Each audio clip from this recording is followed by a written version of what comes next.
صاحبي انت aan horta farta idin darin aan idin kaga yara dhacay qisadani waa mid horta qaangaar ku dhow oo dhacday horaantii 2011 balse dad badan ma oga xitaana qaarkood ma aamini karaan inay dhici karto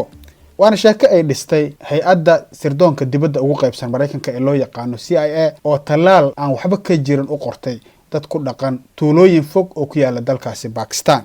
hay'adda sirdoonka caalamiga ah ugu qaybsan dalka Mareykanka ee CIA ayaa waxa ay abaabushay ama agaasintay barnaamij talaal ah oo aan waxba ka jirin kaasoo ay suura gashay inay ka hirgeliso magaalo yar oo ay aaminsanayd inuu ku sugnaa Osama bin Laden hogaankii hore ee ururka Al-Qaacida oo markaa baxsad ahaa iyo qoyskiisa ujeedka talaalkanina waxa uu ahaa in ay samballo ka soo qaataan DNA-da qoyska Osama bin Laden sida ay baaritaan ku ogaatay jaridada The Guardian waxay tani qayb ka ahayd qorshe dheer oo ka horeeyay ka hor intaan weerar lagu qaadin Osama bin Laden oo la dilay bishii May 2011 taasoo ay fuliyeen ciidamada sida gaarka u tababaran ee ka tirsan kuwa badda Mareykanka ee loo yaqaan US Navy SEALs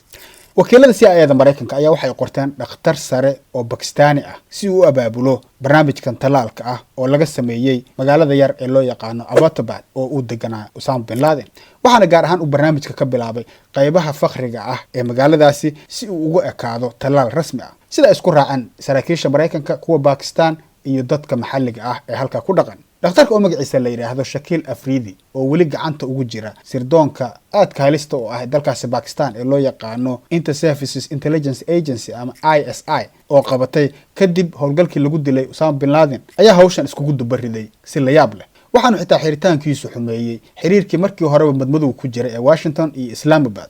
waayo Mareykankuna waxa uu ka careysnaa sababta uu bin Laden u joogay gudaha Pakistan halka Pakistan ay ka carootay sababta uu Mareykanku howlgal military uga fuliyay gudaha dalkeeda isagoo aan wargelin xiritaanka dhakhtarkan xiisadaas ayay sii kordhisay iyadoo dabcan Mareykanku uu aad uga walacsanaa ammaanka dhakhtarka iyaga la shaqeeyay iskuna dayay xitaa inuu arrinta soo fargeliyo balse uma suurtagelin in uu natiijo ka gaaro aanu sheekada dib ugu soo noqonay qorshahan talaalka waxaa markii ugu horeysay horta la dejiyay kadib markii CIA-du ay heshay nin alaabooyin geeya guriga Osama bin Laden uu ka deganaa Abbottabad xagaagii 2010 nigaas oo Al-Qaacida ka tirsan waxaa la yiraahdaa Abu Ahmed Al-Kuwaiti deetana CIA-da oo ka faa'iideysanaysa guri ay ka deganayd Abbottabad oo ah guryaha ay sirdoonka ku dhuuntaan ee loo yaqaan safe house waxay bilaawday inay muraaqibayso oo si gaar ah ula socoto gurigan waxa galaya iyo waxa ka soo baxaya iyadoo adeegsanaysa sirdoon caadi ah iyo sidoo kale sawirada satellite-ka balse waxay u baahnaayeen inay hubiyaan in halka runtii uu ku sugan yahay Osama bin Laden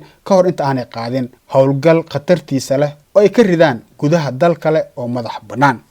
qorshadooduna wuxuu ahaa in hiddasidka loo yaqaano DNA-da laga soo helo ilmaha bin Laden ee gurigaas ku sugan iyadoo deeta la waafajinayo DNA hore ay uga hayeen gabar Osama bin Laden la dhalatay oo ku dhimatay magaalada Boston ee gobolka Massachusetts ee waqooyiga Mareykanka 2010 si ay u hubiyaan in qoysku uu halka joogo hadda ogow waxa marka hore ay diiradda saarayaan waa inay ogaadaan in qoyska bin Laden uu halka ku sugan yahay haddaba maxay tilaabada xigtay wakiilada CIA-du waxa ay la xiriireen dhakhtarka Afridi oo markaa ahaa maamulaha qaybta caafimaadka ee magaalo yar oo la yiraahdo Khaybar oo ka tirsan deegaan reereed ku dheereeran xadka u dhaxeeya Pakistan iyo Afghanistan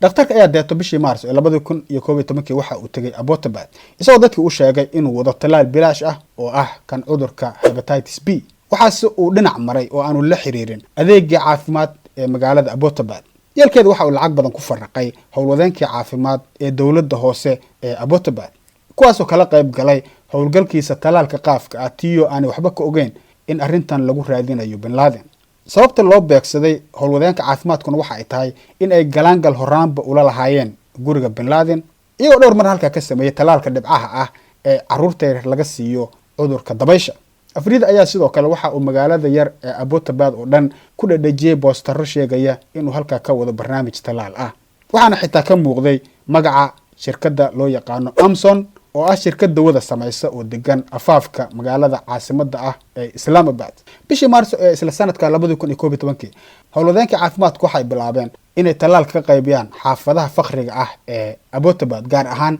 xaafadda loo yaqaan Nawasher laakiin talaab kale waxay tahay talaalka cudurka hepatitis B caadiyan waxaa loo bixiyaa qaab 3 kuuro ah tiyo kuurada labaad la bixiyo bil kadib marka la siiyo qofka kuurada koowaad ha yeeshee bishii abriil ee isla sanadka 2011 halkii ay naawasheer siin lahaayeen kuwaradii labaad ee talaalka hepatitis B, dhakhaatiirtii iyo howlwadeenka caafimaadku waxay dib ugu laabteen Abbottabad iyagoo weliba ka dhacay oo howlihii ka bilaabay xaafadda loo yaqaano Bilal Town,